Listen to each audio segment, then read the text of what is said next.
The restaurant lights shimmered against the rain-streaked window as Daniel stared at the message glowing on his phone. "I'm sorry. I can't make it tonight." After months of quiet loneliness, after convincing himself that maybe he deserved another chance at happiness, his blind date had canceled just 30 minutes before they were supposed to meet. The empty chair across from him suddenly felt heavier than his entire past. Outside, thunder rolled across the sky, and Daniel felt something inside him sink just as deeply. If you believe in kindness, second chances, and the quiet miracles that happen when we least expect them, take a moment to like, comment, share, and subscribe to Brightly Kindness. Stories like this remind us that hope often arrives when everything else falls apart. Daniel had not planned on being a single father at 34. Life had rewritten his future in ways he never imagined, leaving him to raise his 6-year-old daughter, Lily, alone. She was his whole world, her tiny hands in his, her laughter echoing through their modest apartment, her drawings taped proudly to the fridge. But when the house grew quiet at night, when Lily was asleep and the dishes were done, the silence felt like an old wound reopening. He told himself he was strong. He told himself he didn't need anyone else. Yet on evenings like this, sitting alone in a restaurant meant for two, he felt the ache of something missing. He paid for the untouched coffee and stepped into the rain. The city streets were nearly empty, washed in silver reflections from streetlights. His shirt clung to his shoulders as he walked without direction, letting the cool rain blur the sting in his eyes. He wondered if he had waited too long to try again, if perhaps he had forgotten how to let someone into his carefully guarded life. Blind dates were awkward enough, but being stood up felt like confirmation of every insecurity he carried quietly inside. As he turned down a quieter street near a small public park, he noticed a faint sound cutting through the rain. It wasn't thunder. It wasn't traffic. It was softer trembling. Someone was crying. Under a flickering lamppost, on a wooden bench glistening with rain, sat a woman wrapped in a thin gray coat.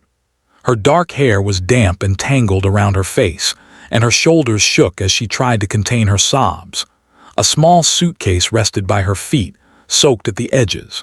She looked completely alone in a world that seemed too large and too cold. Daniel hesitated. He had learned not to intrude, not to assume, but something about the way she sat there, small against the vast night, felt painfully familiar. He approached slowly, careful not to startle her.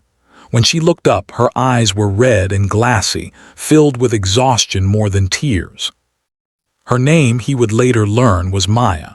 That night she could barely speak. Through broken breaths, he understood only fragments. A long-term relationship that had ended suddenly, a shared apartment she could no longer stay in, promises that dissolved without warning. She had nowhere to go until morning. The rain had caught her mid-escape, and pride had kept her from calling anyone for help. Daniel offered her the only thing he had to give in that moment, his presence. He handed her his jacket despite already being drenched. He told her about the cafe 2 blocks away that stayed open late. He spoke gently, not as a rescuer, but as someone who understood what it felt like to be left behind. Inside the warm cafe, steam rose from 2 cups of tea. The windows fogged up, sealing them into a quiet pocket away from the storm. Maya's hands trembled around the cup, but her breathing slowly steadied. Daniel didn't ask invasive questions. He didn't offer hollow reassurances. Instead, he shared pieces of his own story, the unexpected turns, the nights he doubted himself, the fear of raising Lily alone and not being enough. There was a fragile honesty between them, born not from romance but from shared vulnerability. Maya confessed that she had spent years shaping her life around someone else's dreams, ignoring her own instincts. Daniel admitted that he had almost stopped believing he deserved companionship after his blind date canceled. They both laughed softly at the strange irony that 2 abandoned plans had collided in the middle of a storm. As the night deepened, something subtle shifted. The weight on Daniel's chest began to lift, replaced by a quiet warmth. He wasn't thinking about the canceled date anymore. He wasn't replaying the rejection. Instead, he was present, truly present, with someone who needed kindness as much as he once had. When the cafe announced it was closing, Daniel insisted on calling a ride for Maya to a small hotel nearby. He made sure she had enough for the night, brushing off her protests with gentle reassurance.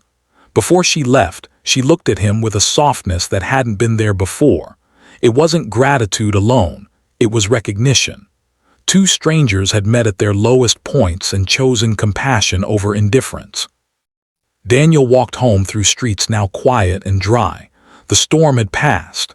Inside his apartment, he checked on Lily, who slept peacefully with her stuffed rabbit tucked under her chin. He sat beside her bed and realized something profound.